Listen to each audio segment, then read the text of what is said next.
Test FPV. Hello YouTube. I'm late. I wanted to push out this video for so long time, but there was no time. I still am a bit ill. It's always raining, like you can see there. And I did some building by time and over time and prepared the video on how I built it. The most interesting parts, of course, not the basic stuff like you have to glue this here and there, because I guess you'll figure out how to do it, because that's what everybody knows. However, I skipped that part out and still got up to over 25 minutes almost, or maybe I can cut it down to 20 minutes. It's a long video. Hope for you to see this, and maybe there's something of interest in it, so you can use it. I'll look at it a little bit like a weekend and a casual Friday, and let's pretend it's still casual Friday, because my beard here is grown and I'm just, as I said, a bit ill. Anyways, I think we will start off with a video now and stop talking about the stuff that aren't of interest, as the Ripper R690 is the thing you came for, and you'll get it. Let's begin to modify the wings to our favor. You can see this is the left wing. I've turned it around, so it's upside down now, and my intention is to place the ExpressLRS RX, another one, which is the same size as Crossfire if you're interested. That's the size to be somewhere here. So the small 2.4 gigahertz antenna will be able to be pinched through here and stay vertically. I have prepared a wire, which I will have to make ready for the end, so I can connect it to the flight computer. And I have already drawn a line parallel to the groove where the servo wires go through. I got this Dremel tool, and I've got this small drill here, which is just that high out of this cone here, so it will be at the same height of the other groove, and you can hide the 4 wires in completely. So this will make sure we will get deep enough and a clean cut, and then we will hide this wire in the wing in parallel to the other groove, which ends up here. Okay, let's go for it. Give me a sec and I'll be back with some footage and more stuff to tell. And here's what it looks like. I took my pen and drew this line, and then I tried to match up with the Dremel tool. As you can see, I got a bit off track here. Yet again, I then made another little groove here for the RX and the connector. So it should be no problem at any time just to swap the RX to something else in case you want to do so. This is something I always like to do, because if I decide this is nothing I would like to fly anymore, I can just switch over to a Crossfire or whatever I want to put down. Next in line is to make a groove for the antenna, which will have to be something like so. Place something like that, so you can see it points into flight direction, and we would take the same groove like here and like over here, and try to Dremel something in here, making a curve and going up here.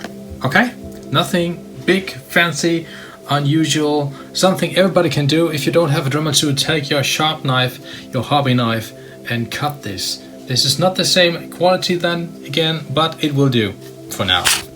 And remember one thing, making grooves is not rocket science. It's just how you prefer to do it. So yeah, I like to Dremel my stuff and let it look like this. And if you take the sharp knife instead, you're good to go, and everything is fine as well. So let me make this groove for this antenna, and we'll finish with that task. I guess we're done here. Let's have a look. See, the RX is fitting in nicely, only the antenna connector will pinch out a little millimeter, which isn't that bad because we have to be able to change it on time. The next groove I made there did out pretty well, aside of the fact that I made it too short. So I got this extra loop beneath where the wire already is in, just pinched a hole through the wing itself, made that space for the piece of the tracer antenna, which is a TBS tracer, by the way. These are good to go if you want to buy something finished, and that's what punches out. Here's our antenna, here's ExpressLRS, here we are done. This is the right wing, and I have painted a bit on the wings, upper, underside, lower side, and to make this TBS Unify Pro fit in on the outer part of the wing. This will be the inside and this the outside, so yeah, it will fly like that. I have marked the space it consumes. I have taken the Dremel tool to measure its height, so I can Dremel that out pretty exactly. And then we need a little space for the connector and a groove for the wire which gets out into the fuse. This is actually this one. I have this pre-configured, so yeah, I will take this. Let me get to it, and you'll see the result in a second. Hang on.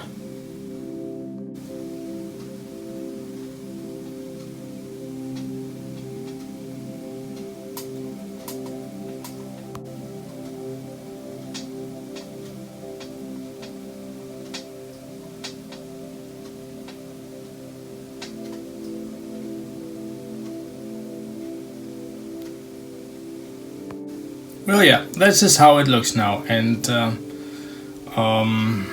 let's just say theory and fact went different approaches in this last part of the drill. And yeah, well, the groove is done, yeah. Do better than me, don't do like me. Next thing on this wing is to protect the leading wing edges. I have been a good fan of taking some fiberglass type and just give it a line of this in the leading wing edge. And this you will have to measure about 33.5 centimeters from wing edge to edge, and place it center and just gently wrap it around the cores and the wing core, and then you're good. Any impact will be, well, not that brutal to the wing, as it will be held together by the fiberglass within the tape. This is how it looks like when you're done. Gently just cover the leading wing core and leading wing edge and give some protection on impact. Okay, next up is how to mount the FC to the plywood or the wood which goes on the rail.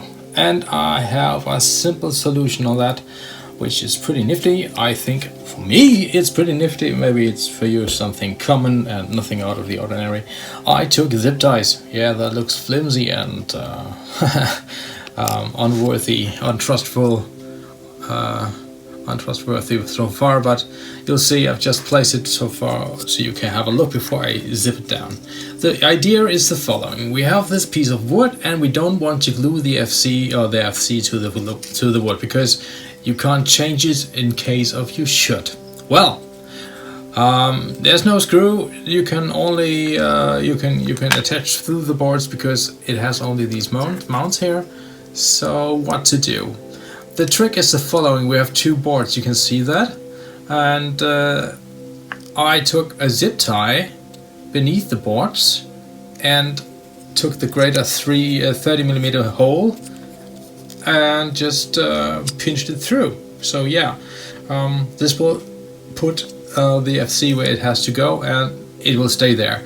In order to catch some vibration, I took some anti-rubber foam, I don't know what it's called in your language, but it's sticky foam from the cockpit. You just have to, do I have a, no, I have no piece of it here.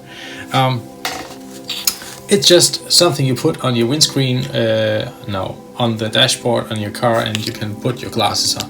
Simple thing, $1 shop, you're good to go, and everything is fine. It will take the vibration and the movement of the FC. So yeah, that's it. You can see it's a small, it's in focus. A small layer of rubber, and this will simply take the vibration and keep it in place. I will zip it down now, and then I'll show you the results of it, and then we can simply do as intended and screw this piece of wood to the rail of the Ripper R690. Shall we do this? And this is how it looks like after having finished. I've just cut the ends of the zip ties, which are no longer needed, same I did on the other side, and you see it's snug. Nothing will move here. The zip ties are like that under pressure, and it will just keep the FC in place, and that's good. And if you need to change it, just open the zip ties and you're good to go. As easy as that. Here we go. Next.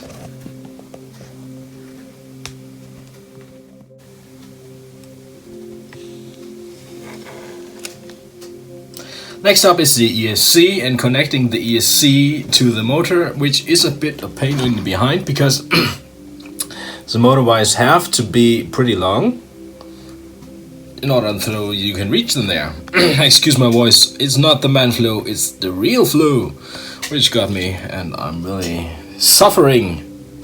Yeah, suffering. Well, enough of that.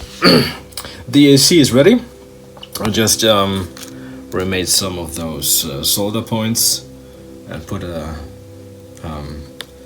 pin on it so I can connect it to the flight computer, and now the action is just simply to to solder these 3 points to these wires, so that we afterwards simply can glue this together and hook up the pin on servo pin 1 up there. And then we're done with the ESC. And yes, of course, I should do some heat shrink. Yeah, heat shrink. Hang on, I'll do it. Okay, I guess that's done. Heat shrink applied. Even make a little cutout for the LED on this Airboard Wraith 32. And, well, it has to be stuffed in something into this dark hole there, because otherwise it will be far too long. Because here the flight computer will take its place and take over the connections to the ESC. Okay, shall we do this? Okay, that's good. Solder on. Not the best soldering. I know. Don't blame me for it. Remember, I got the flu. Yeah, right. I just wondered if I should switch this Diatone pin over to the one from the LEDs, because they require 5 volts. This is actually what gets out here, and that will add stability to this one. Consider this if you want to use the LEDs. If not, just leave it alone. Everything's good. I think this is it for now. I will stuff it in there, and then I guess I'll have to screw on the FC. Whoa, we're about to finish. Okay, everything's soldered up. I took some XT60 and prepared it to end up here and soldered it directly to the Matic board. Connected the ESC wire and the LEDs. So this is a moment of truth, and it's capable of doing 6S. And as a matter of fact, I have a 6S lithium ion pack standing here. And let me hook it up, and it will be a firework, or it will be glorious, so we can continue. 6S on the Matic system, just for a test. Okay, SE boots up, everything's fine. ESC is up, LEDs are up. So now we get an impression on how 5 volts on these LEDs will work. Well, yeah, that's it for it. I guess I will have to screw that to the rail, and then this part is done for now.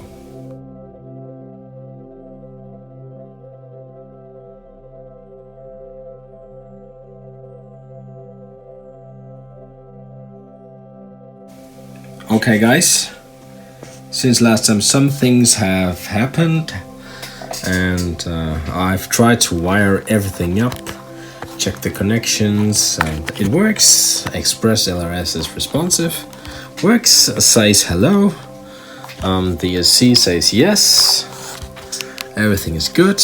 And now we come to this little friend here. It's the Diatone BN180 GPS module. I decided to put it somewhere in there because it would be directly placed to the sky, but then again, it's pretty noisy in there. The ESC, the wires, the carbon fiber, everything that really messes up the signal from the GPS. Well, there's no place for it there to work. So I tried it and I got zero reception, which is a pain in the behind when you want to fly. So I tried to put it out there again, and then suddenly, yes, we had reception. So my plan is now, after we are gluing this, excuse me, to build this wire somewhere into the phone, and dig that GPS somewhere in, so it's flush to the surface. And this is nothing new to me. Take the Dremel tool, just dig that hole, and everything is good. And we got reception. Yeah, so let me warn you, don't play with that thought and putting the GPS somewhere in there. You will get no satellites, or just a few, maybe. Well, yeah, the mess here, yeah, well, I don't know. My wires are too long for the servo extensions. I will have to get shorter ones, and everything else seems to work out, so we can skip over the build thing and head over to the funny part where we just will configure iNav 2.61 or even iNav 3.0. The decision is made pretty soon, and I think they will roll out the version as soon as they can. So next task for me is, of course, paint that space for the GPS and Dremel it out. What do you say? Shall we?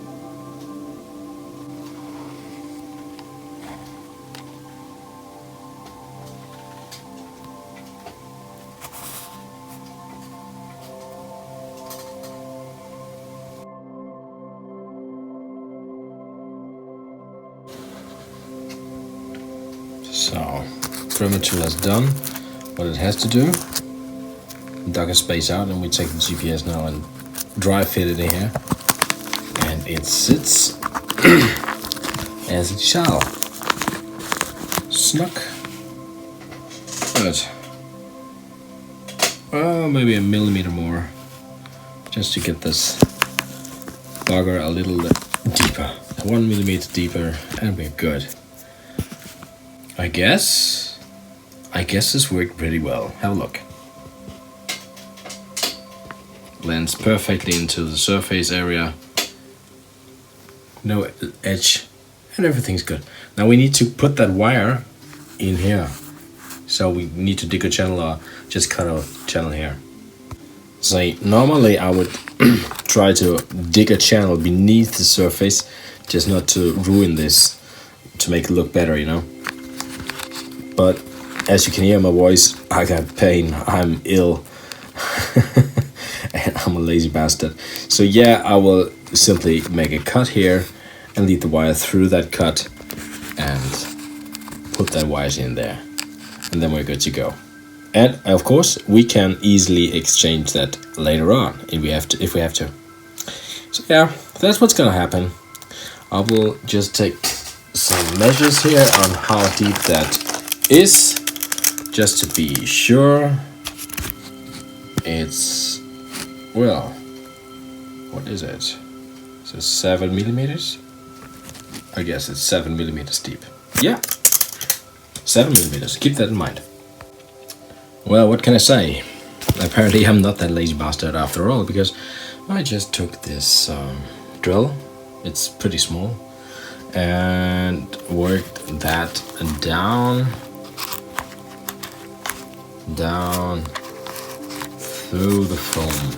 Firm, not brutal, but firm, and ended up in that channel, in that groove, where the other wire comes out from the servo. So yeah, you can see there's a nice hole, there's a nice channel where we can get our wires through. So no cutting today, suddenly dig a hole and get those wires through. The BN180 comes with predefined DuPont headers.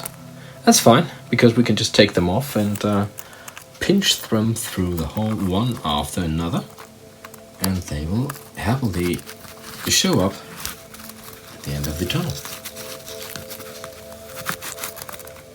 Hopefully. Ever tried to film while you do something fiddly like that?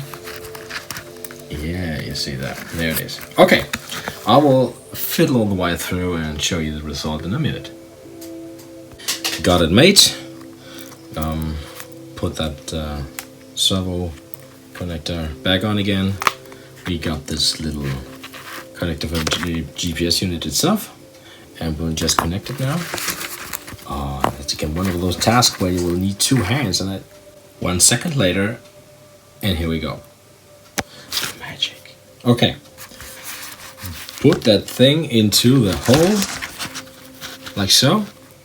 It's important that you have the connector to the hole and put that in first, because the connector is the thing that looks that stands out the most of all this shape here. So push it gently over and push it in, like so. And no wires. Looks clean, looks nice, and will give you all the reception you need to have a good connection to the satellites. Okay, that's it for the GPS. Next. Yeah, I wanted to do a special design on the wing, so here I took a shape on the wing, and the foil I ordered arrived. You can see some fancy colors, and I hope to apply this on this wing. Usually I do something with straight lines, but I thought this time it could be something else, and I made my mind on how to put a nice shape on those wings, which would stand out of the ordinary. So yeah, lines is fine, let's do something new. And here we are. How about this? Basically it looks like a diamond, but if you halve it and do it on the wings, it looks pretty nice. So here we are, both of the stickers. And you can see how this metallic look really stays out of the ordinary. It's a bit more pink though. The light is doing some fanciness with the colors. So here you can see it. It's more pinkish and it's applied, and you see how well it sticks to the wing, around the servo bay and the leading edges of the wing. Keep in mind you have to take a hot air blower to make this really stick really well and even attach more to the surface. So this is before I did so, and I simply glued them on, so you can have a look at it. Now we're coming to a point of the wing where it is time to talk about weaknesses, and it's the hinges. The hinges are not that good, they are brittle. They look good, but I don't know how long they will last. You can see the cracks in the hinges in this groove here while sliding up. My advice at this point for you is just to reinforce it with some fiberglass tape. I added another color to the elements, and that was also the reason why I ended up with the elements being cracky. We will take care of that little back later. Here's another shot on the wingtips. This special white color also has to be applied on the hatch. I ended up pressing that thing down, like so, pulling it out from the back side, from the lower side, and then take care of all those dots. You'll see in a minute. Yeah, you can see them here too. So yeah, that's a hatch, and you'll see all those small dots. If you don't remove them, they will look ugly on the foil. So yeah, take sanding paper and start doing your job gently. Rub them gently down. Right now it looks ugly, but I can promise you it will be better afterwards. Ta-da! And here we go. Let's fly over the wings and end up with the hatch so you can have a glimpse of what it will look like. Well, how do you like the surface now, huh? I loved it. Also here, keep in mind, if you want this foil to be really slick and smooth on the surface, take a heat gun or something, a hairdryer, and do your job and heat it up and rub it down so it will stay there. That will give you the best result. The next thing to do is just to glue the wings together. I guess you can do so, and of course the wingtips. There's some foam pads for the servos. You have to apply them as well. They look good, they fit the groove, the surface pretty nice, and that's it. There's nothing more to do. Well, aside of the thing with the CG, but that's an issue I will tell you about in the next video. For now we are done with the body work. The wing is built, glued, and I guess it's ready. You've seen how I've done it in several parts. You can make your mind on how you will do it, and I will be curious to see how you finish. So, hang on, stay tuned here on the channel and join me next time. And don't forget to tell me what you did to your ripper in the comments below. We'll be seeing each other again pretty soon. Until then, bye bye.